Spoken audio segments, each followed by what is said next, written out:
안녕하세요. 아름다운 말씀입니다. 잠시 하던 일을 멈추고 먼저 오늘 주실 말씀을 위해 기도하시기 바랍니다. 오늘 본문 말씀은 시편 99편 말씀입니다. 말씀을 읽겠습니다. 여호와께서 다스리시니 만민이 떨 것이요 여호와께서 그룹 사이에 좌정하시니 땅이 흔들릴 것이로다.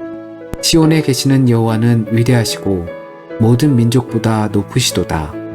주의 크고 두려운 이름을 찬송할지니 그는 거룩하심이로다.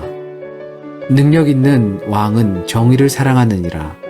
주께서 공의를 견고하게 세우시고 주께서 야곱에게 정의와 공의를 행하시나이다. 너희는 여호와 우리 하나님을 높여 그의 발등상 앞에서 경배할지어다.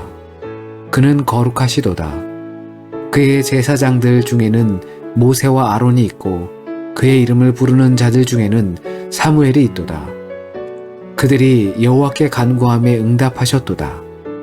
여호와께서 구름 기둥 가운데서 그들에게 말씀하시니 그들은 그가 그들에게 주신 증거와 율례를 지켰도다.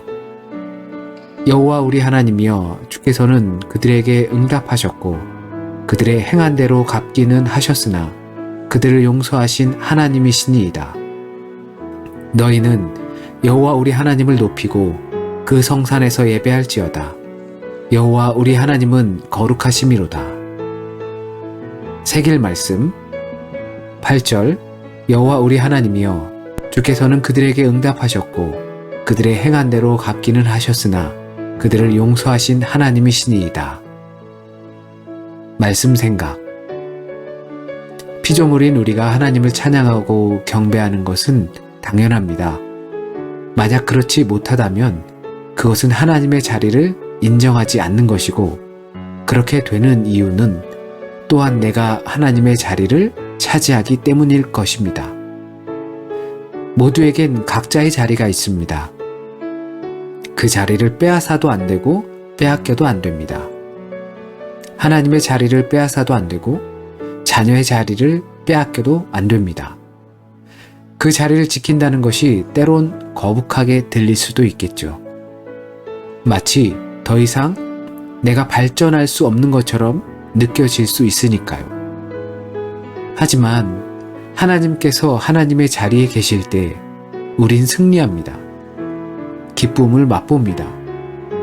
하나님의 임재가 우리 가운데 있을 때 성전 가운데 임하실 때 승리했습니다.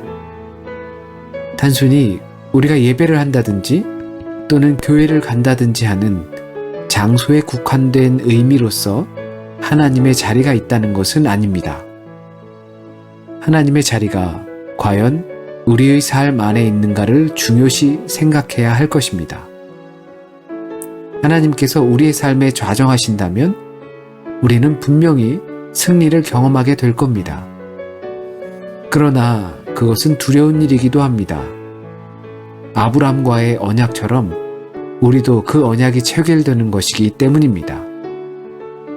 하나님의 임재를 피할 수 없게 되는 겁니다. 물론 그보다 더 큰 복이 없지만 우리의 속성상 그런 일들은 부담스러울 수밖에 없습니다. 그러나 이것을 받아들이는 것이 우리가 입이 닳도록 이야기하는 예배인 것이죠. 하나님께서 우리의 삶의 자리를 잡으시는 것, 그래서 기쁨을 맛보는 것, 이것이 우리의 하루에서 떠나지 않는 것. 그럴 때 하나님께서는 우리의 자리를 찾아주십니다.